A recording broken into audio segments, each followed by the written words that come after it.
all my Costco lovers at? Believe it or not, my next crochet pattern was inspired by a plant that I saw at Costco. Now, unfortunately, this plant did not make it in my household. It got overwatered one day and just never recovered. So I decided I was gonna have to crochet a plant to fit in its space. Hence my newest crochet pattern, the Alocasia Plant.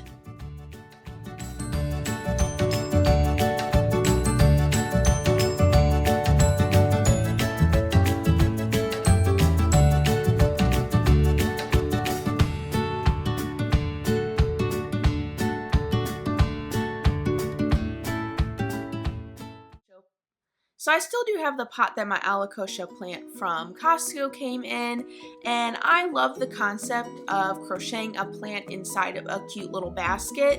So I took this basket from Costco and transformed it into a crochet design. Now I was particularly drawn to this plant due to its big, bold leaves. It's so eye-catching, and I just love the colors of this plant. Now there are many different looking Alocasias. The one that I personally enjoy the most is the one with the dark leaves and then a purple base on each of the leaves. I just love the contrasting colors, so I just knew that I had to design something as realistic looking as I could to emulate the beautiful Alocasia plant. I also wanted to create a crochet plant that was a little larger than some of my other creations, making it a showstopper plant that you could either sell at craft shows or use it as a statement piece in your home. So initially when designing this plant, I struggled with capturing the arrow-like shape of the leaves.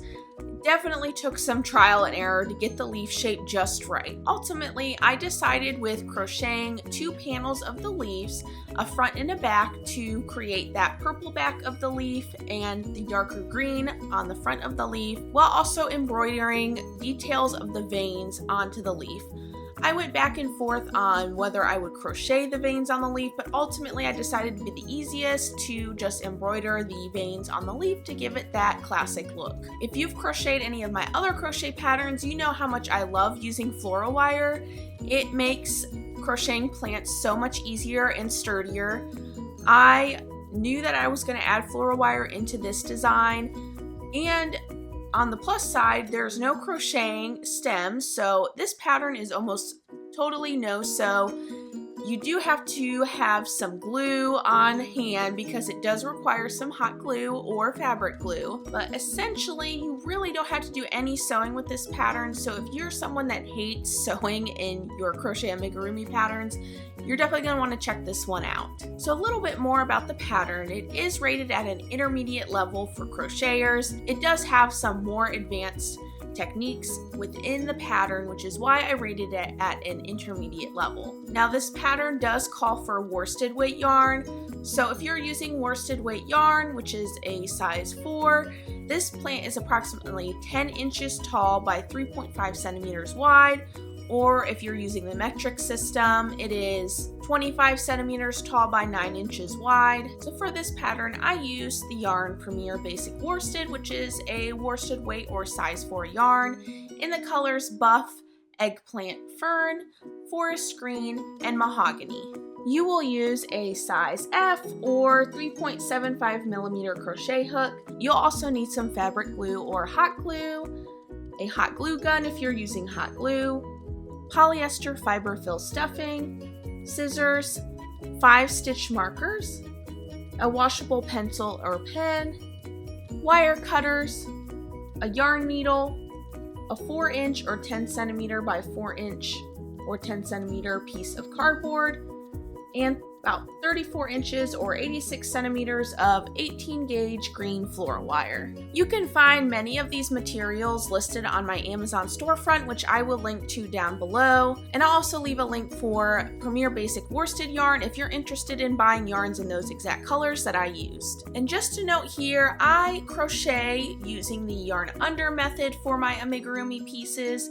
If you've never heard that term before, or you're interested in learning more about how to crochet using the yarn under under, I do have a tutorial on my YouTube channel explaining the differences between yarn over and yarn under if you're looking to broaden your amigurumi expertise. This Alocasia Plant pattern takes me roughly 5 to 6 hours to crochet it top to bottom and assemble it.